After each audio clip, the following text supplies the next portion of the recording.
She was the most faithful wife in Brittany, but the sea terrified her. So she made a joke, remove the rocks and I will be yours. Then someone made it real.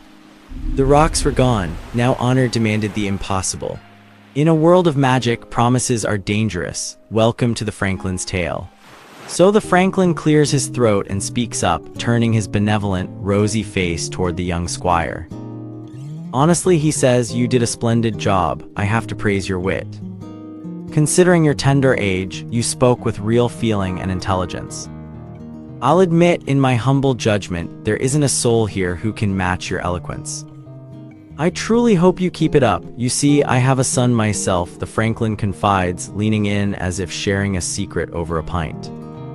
And believe it or not, I'd rather lose 20 pounds worth of prime land than have him turn out the way he is. I wish he had your discretion. The boy doesn't care a fig for virtue.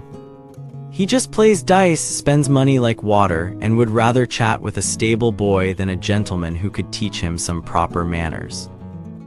But the host cuts him off, clearly not in the mood for parenting woes. Straw for your manners, Franklin, he barks, you know the rules. Everyone has to tell a tale or break their promise. The Franklin nods unruffled. I know, he says with a placid smile. Don't hold it against me if I wanted to say a kind word to the squire first. But gladly I'll obey, I will tell my tale. Just warn you though, I'm a simple, unlearned countryman. I never learned rhetoric or fancy speech, I speak plainly. I never slept on Mount Parnassus or studied Cicero. The only colors I know are the colors of the meadow flowers, or the dyes men use for wool. I don't know the colors of poetic speech, but if you're ready, here is my story. It begins in Armorica, the land we now call Brittany. There lived a knight who loved a lady, and he did everything in his power to serve her. He went on many dangerous enterprises and worked hard to win her favor. And she was truly one of the fairest women under the sun, hailing from such a high-born family, that this knight barely dared to whisper his pain to her. But eventually, seeing his worthiness and his meek obedience, she took pity on his suffering. She agreed privately to take him as her husband and her lord. Such was the lordship of men over their wives in those days. Now, to ensure their life would be blissful, the knight swore a solemn oath to her. He promised that he would never try to master her against her will, nor show jealousy. He would obey her and follow her wishes, just as a lover does for his lady. He only asked to keep the title of sovereign for the sake of public appearances and his dignity. She thanked him kindly. She said, Sir, since you offer me such unheard of freedom, I promise I will never cause you strife. I will be your humble, true wife until my heart bursts. And so they lived in peace. You see, friends, people have to obey each other if they want to stay together. Love can't be forced. When mastery comes in the door, the god of love beats his wings and flies out the window. Love has to be free. Women, by nature, desire liberty. They don't want to be slaves. And if we're being honest, men feel exactly the same way. The patient man in love has the advantage. Patience conquers things that rigor never could. You can't complain about every little word or slight. We all have to learn to suffer a bit, whether we like it or not. Nobody is perfect. A bad temper, sickness, the influence of the stars, or even just too much wine can make us say the wrong thing. We can't take revenge for every mistake. We need temperance. So this wise knight promised her freedom, and she promised him truth. He was both her servant in love and her lord in marriage. He had both his lady and his love. They went home to his country near the coast of Penmark and lived in total bliss. Who could possibly describe the joy between a husband and wife like this? It lasted more than a year, but then this knight, whose name was Arviragus, made a plan. He decided to go to England for a year or two to seek honor in arms, for that was what he lived for. So he sailed away, and that is where the book leaves him for a moment. Now I want to tell you about Dorigen, his wife. She loved him more than life itself. When he left, she wept and sighed. She mourned, she stayed awake all night, she fasted. The absence of her husband pressed on her so hard that the whole world felt empty and gray. Her friends tried to comfort her. They told her, "You're killing yourself for no reason." They did everything they could to lift her heavy mood, preaching to her day and night. "You know how it is, if you carve on a stone long enough, you leave a mark." Eventually, their consolation started to work. Her sorrow began to fade a little, as grief naturally does with time. Arviragus sent letters home, too. He told her he was well and would return quickly. If he hadn't, her heart might have surely broken. Her friends saw her grief was lessening, so they begged her to come out and roam around with them, to drive away her dark thoughts. Finally, she agreed. Her castle stood right next to the sea. She often walked with her friends on the high banks, watching the ships and barges sailing by. But this just became part of her pain. She would say to herself, "Alas, is there no ship that will bring my lord home? That would cure my bitter heart." Other times, she would sit and look down from the edge of the cliff. But when she saw the grisly black rocks down below, jagged teeth waiting in the surf, her heart would quake with fear. She couldn't even stand up. She would sit on the grass, look out at the cold sea, and sigh with dread. She prayed to God, confused and angry. She said, "Eternal God, you guide the world. They say you make nothing in vain, but Lord, these grisly, fiend-like black rocks. They seem like a foul confusion, not a fair creation. Why did you make something so unreasonable? They don't help anyone. They don't help birds or beasts or men, they just destroy." She said, "I know clerks have arguments that all is for the best, even if I don't understand the causes. But God, who makes the wind blow, keep my lord safe. I leave the disputing to the scholars, but I wish to God that all these black rocks were sunk into hell. They are killing my heart with fear." Her friends saw that walking by the sea was no fun for her, it just made her sad. So they took her somewhere else. They went to rivers and wells and delightful inland places. They danced and played backgammon. One morning, they went to a garden nearby. They brought food and spent the whole day there. It was the 6th of May.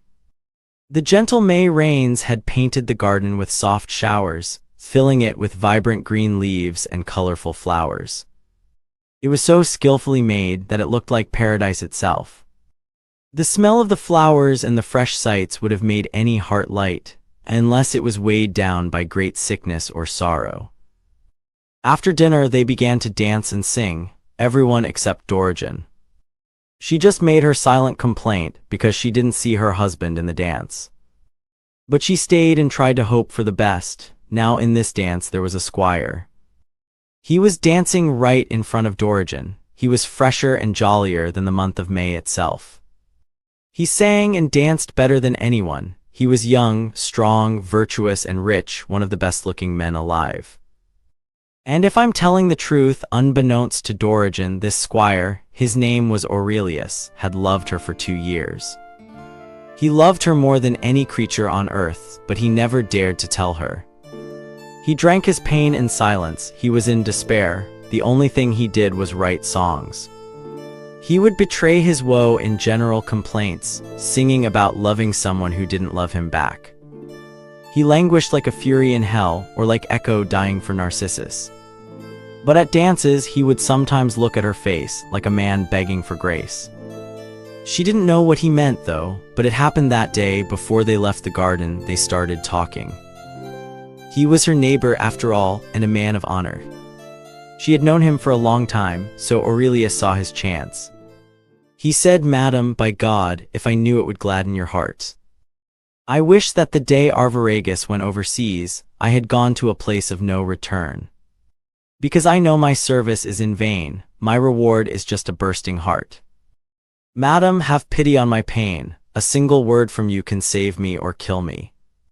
I have no time to say more. Have mercy, or I will die right here at your feet." Dorigen looked at him surprised. She said, "Is this your will? Do you say this? I never knew what you meant before.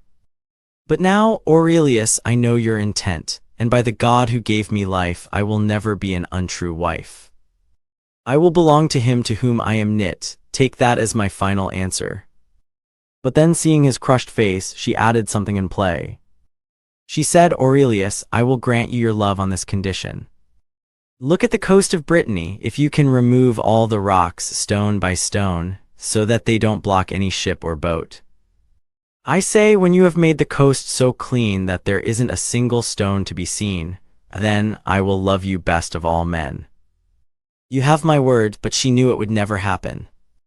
She said, let this folly slide out of your heart. What pleasure is there in loving another man's wife? Aurelius sighed deeply. He asked, is there no other grace? No, she said, by the Lord that made me. Aurelius was struck with woe. He said, Madam, this is impossible. Then I must die a sudden, horrible death.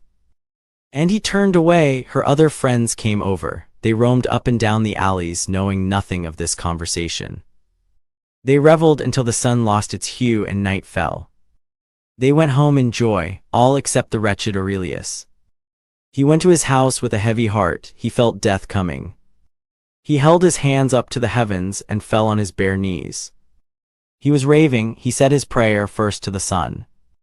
He said, Apollo, Lord and governor of every plant and flower. Lord Phoebus, cast your merciful eye on wretched Aurelius. My lady has sworn my death unless you have pity. He prayed, asking Apollo to ask his sister, Lucina the moon, for help. He said, the sea follows the moon naturally, so Lord Phoebus, here is my request. Do this miracle or let my heart burst. At the next high tide in the sign of the lion, ask the moon to bring a flood so great that it rises 5 fathoms over the highest rock in Brittany. And let this flood last for 2 years. Then, he said, I can tell my lady, keep your promise, the rocks are gone. He begged, Lord Phoebus, do this for me. Pray to your sister that she moves no faster than you for 2 years. Let it be full moon and spring tide constantly, night and day. And if she won't, then ask her to sink every rock down into her own dark region under the ground where Pluto dwells. Otherwise, I will never win my lady. He fell down in a swoon and lay in a trance for a long time. His brother, who knew of his trouble, caught him and brought him to bed. And there I will leave this woeful creature to lie. Let him choose whether to live or die. Meanwhile, Arviragus came home with health and honor. He was the flower of chivalry. O Dorigen, you are blissful now. You have your lusty husband in your arms. He loves you like his own life. He didn't imagine anyone had spoken of love to you while he was gone. He had no suspicion. He just jousted and made merry. So I'll leave them in joy and tell you about the sick Aurelius. For 2 years and more, wretched Aurelius lay in torment. He couldn't even walk. He had no comfort except for his brother, who was a clerk, a scholar. His brother knew everything. He kept the secret better than Pamphilus kept the secret for Galatea. Aurelius looked fine on the outside, but the arrow was in his heart. And you know, a wound that heals over on the surface but is infected underneath is dangerous. His brother wept and wailed in private, until finally he remembered something. While he was at Orleans in France, he saw young students who were eager to learn curious arts. They would search every nook and corner to learn particular sciences. He remembered that one day, in a study hall at Orleans, he saw a book of natural magic. A friend who was a bachelor of law had left it on his desk. The book spoke of the 28 mansions of the moon and that sort of folly. But when he remembered this book, his heart danced for joy. He said to himself, my brother can be cured. I am sure there are sciences that allow men to make illusions. I've heard that tricksters can make water and boats appear in a large hall.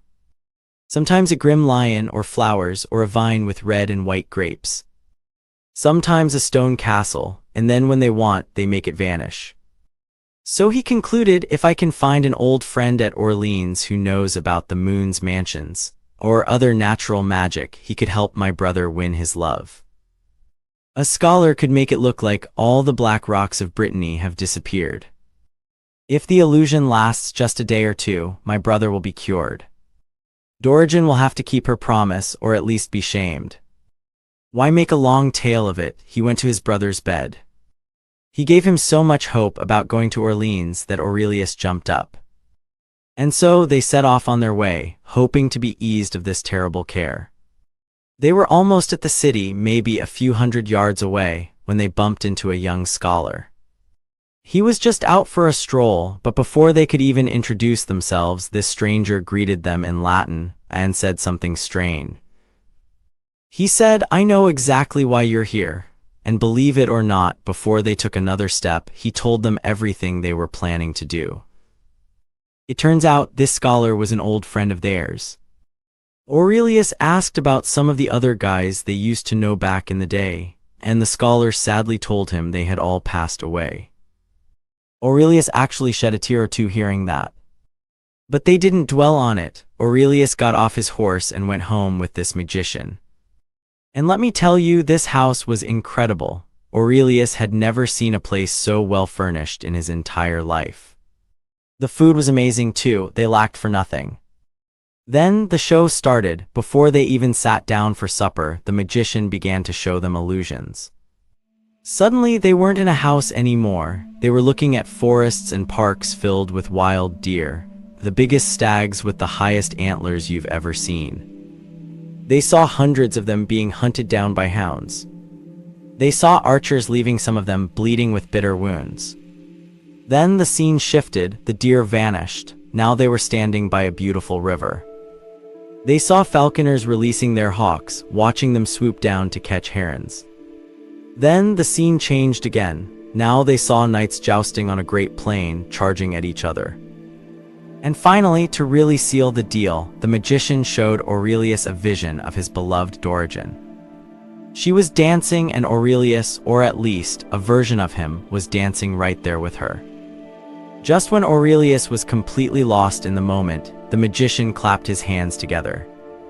Clap, and just like that, the party was over. The deer, the knights, the dancing lady, all gone. They hadn't moved an inch. They were just three guys sitting in a study surrounded by books. The magician called his squire over and said, "Is supper ready yet? It's been almost an hour since I ordered it, back when these gentlemen walked into my library." The squire said, "Sir, it's all set. We can eat whenever you like." So they sat down to eat, and finally they talked business. How much would it cost to make the rocks along the coast of Brittany disappear? The magician didn't make it easy. He swore he wouldn't do it for less than £1,000. Aurelius laughed. He was so happy he could have flown. He said, £1,000, I'd give you the whole wide world if I owned it. It's a deal. You'll get your money, just make sure you don't keep us waiting longer than tomorrow. The next morning it was December, a cold, frosty winter day. The sun was old and pale, not bright and golden like it is in summer. But the magician got straight to work. He treated Aurelius with total respect. He waited for the exact right astrological moment. He brought out his heavy tables of calculations, his charts, and his equipment. He calculated the position of the stars, the moon, and the tides. He used the kind of illusions and tricks that people used back in those days. And sure enough, for a day or two, it actually looked like the rocks were gone. Aurelius had been waiting nervously, terrified that it wouldn't work. But when he looked out and saw that the obstacles had vanished, nothing but smooth water where the jagged teeth used to be, he fell to his knees at the magician's feet. "Thank you," he said. "Thank you, my lord, and thank you, Venus, for saving me from my cold sorrow." He didn't waste a second. He ran to the temple where he knew he'd find Dorigen. When he saw her, his heart was pounding. He bowed low, looking humble and afraid. "My lady," he said, "I never want to upset you. I love you more than anything. But remember your promise. You said if the rocks were gone, you would be mine. Well, look, I've done what you asked. The rocks are gone." He looked at her with pleading eyes. "Do whatever you want," he said. "But remember your word. You'll find me waiting in the garden. My life or death is in your hands." He left her there, and Dorigen just stood still. All the color drained from her face. "Alas," she whispered, clutching her chest. "I never thought such a monster or a marvel could exist. It's against nature." She went home completely broken. She could barely walk. She cried and wailed for days, fainting over and over again. She felt trapped. She had two choices, death or dishonor. "I'd rather die," she told herself. "I'd rather lose my life than my reputation and my loyalty." She started thinking about all the women in history who had faced the same choice. If they could do it, she thought, why shouldn't I? I will be true to Arviragus. She agonized over this for 2 days. Then on the third night, Arviragus came home. He saw her weeping and asked, Dorigen, what is it? Why are you crying? She looked at him through her tears and said, alas that I was ever born. I made a promise, and she told him everything. Arviragus listened quietly. He looked at her with a gentle, friendly face, though his heart was heavy. Well, wife, he said softly, let's not worry about what's already done. But you have to keep your word. Truth is the highest thing a person can keep. And then this tough knight started to cry. I forbid you, he said, on pain of death, to ever tell anyone about this. He called a squire and a maidservant. Walk with Dorigen, he ordered. Take her to the garden. So Dorigen walked out into the street, devastated. And who should she run into but Aurelius? He was heading to the garden, hoping to catch her. He saw her looking frantic and asked, where are you going? She looked at him like she was half mad. To the garden, she cried, to keep my promise. Aurelius stopped cold. He looked at her, and he felt a sudden wave of compassion. He thought about Arviragus, the worthy knight who was willing to suffer such shame just so his wife wouldn't be a liar. Aurelius realized he couldn't do it. He couldn't be a villain and destroy a love like that. Madam, he said gently, you go back to your husband. Tell him that I see his nobility. I release you from your promise. I tear up the contract right here and now. You are the truest, best wife I have ever known. Go home. Dorigen fell to her knees to thank him, then ran home to Arviragus. She told him everything, and let me tell you, that couple lived happily ever after. But what about Aurelius? He was standing there, realizing he had just lost his love and he still owed the magician 1,000 pounds. Alas, he groaned, I'm ruined. I'll have to sell my family's heritage just to pay this debt. I'll be a beggar. He went to the magician with a heavy heart. He brought 500 pounds, all he had. Master, he said, I've never broken a promise. I will pay you the rest, even if I have to beg in nothing but my shirt. The magician looked at him seriously. Wait a minute, didn't I keep my end of the bargain? Yes, Aurelius said. You did it perfectly, and didn't you get the lady? The magician asked. No, Aurelius sighed deeply. Why not? Aurelius explained the whole story.